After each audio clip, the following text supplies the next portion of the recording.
All right, folks, we're going to talk about some other news of the Montreal Canadiens. If you don't know us, we're the No Respect Podcast. Join alongside me today is Alex. My name is Mackie, missing Justin, but some news in the Habs world. And this is a scouting report here, or news regarding the Habs scouting department. Apparently, as you can see in this image right here, this is a gorgeous-looking Jeff Gordon and Nick Bobrov right next to him in the Rangers organization. But the news is, and this is according to Eric Engels in the press conference that Kent Hughes had, is that Kent Hughes management says that Kent Hughes says management is talking with former New York Ranger European scout director Nick Bobrov, which ensued our, how you would say, Alex, our investigation on the feller.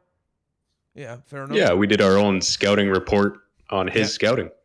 Exactly. And so our scouting report comes from Reddit, so it's a great source of knowledge and information. So let's start with Nick Bobrov. So, you hear a new name, it's a new era, it gets interesting, right? You're like, okay, Nick, he's got a cool name. He's apparently from St. Petersburg, Russia.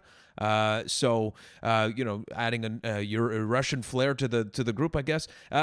So the whole thing is, we took a look at the research, and I wanna highlight Reddit user Flippin44 or Flippin44, Rangers director of European scouting from 2015 to 2021, which was in this case Nick Bobrov. So we went through the list, and unfortunately, it doesn't seem amazing. I don't know what your take is here. Let me go through maybe some of the players. You let me know what you think. Okay, so 2015, we got 184th overall, Adam Huska. Have no idea who that is. He's a goalie, so I'll give him a pass on that. Okay, I'll give him a pass. Goalies, you never know. Also 184th overall, so fair enough. Exactly. Yeah. 89th overall. This is where it starts, okay. Maybe a pick here that could hit. Aleski Sarella, ever heard of him? I've heard the name.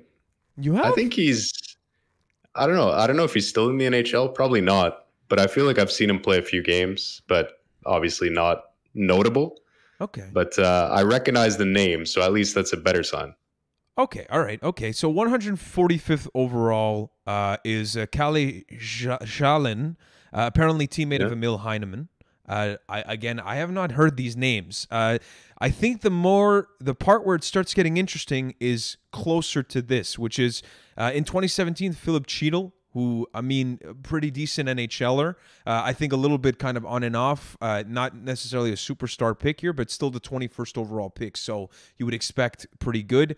Lias Andersson, 2018 Nils Lundqvist, 9th overall Vitaly Kravtsov, 2nd overall Capo Kakko in 2019, and 2020 92nd overall Oliver Tarnstrom.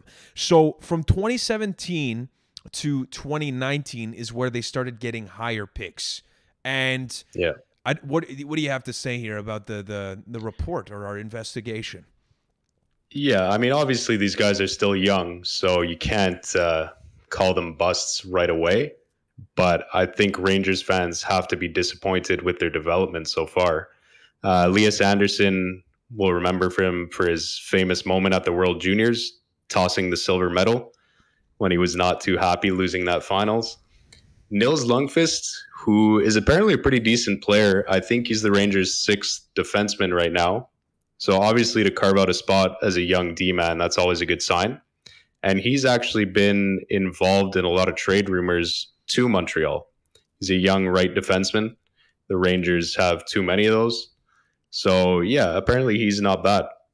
But then the next two, I think Kravtsov and Kakko, these are guys who you'd expect to be high-end offensive talents, and that has not happened so far. Is it the scouting or is it the Rangers' development? We don't know. Kakko played almost to a point a game in the is he Finnish or Swedish? In whichever league he played in, and is obviously struggling now. But if you compare him to a guy like Lafreniere, who is also struggling, can we blame the scouting, or could it be a development issue in New York? I think we still have to wait a few years, but obviously not the greatest track record. I don't know. Listen, the truth is that drafting is not an exact science, and you're going to miss some, and sometimes it lays on the player, and you made the right pick in at the time, and it just so happens that it just doesn't pan out.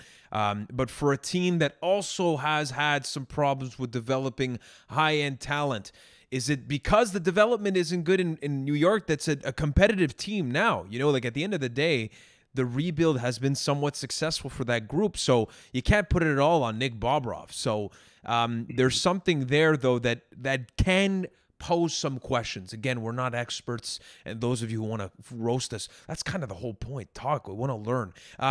The other point that I wanted to make is based off of the Habs European director of scouting, and this is where the pair together is not not making up for a great recipe on paper. But listen, we're the Habs. We've never been good on paper, but we made it to the Stanley Cup final. So his name is Krister Rockstrom.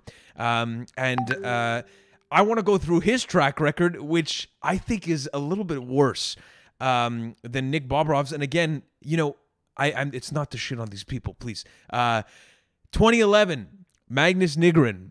I remember that name. I don't remember him being effective. Eric Nystrom? Nope. 2013, Jacob de la Rose. Hey, Jacob de la Rose was great for a portion, and then he serviceable player. Saw him at Le Cristal in next to the Bell Center at one point. He was on the phone. Good-looking fellow. 2015, Lucas Vejdemo. That's in the third round.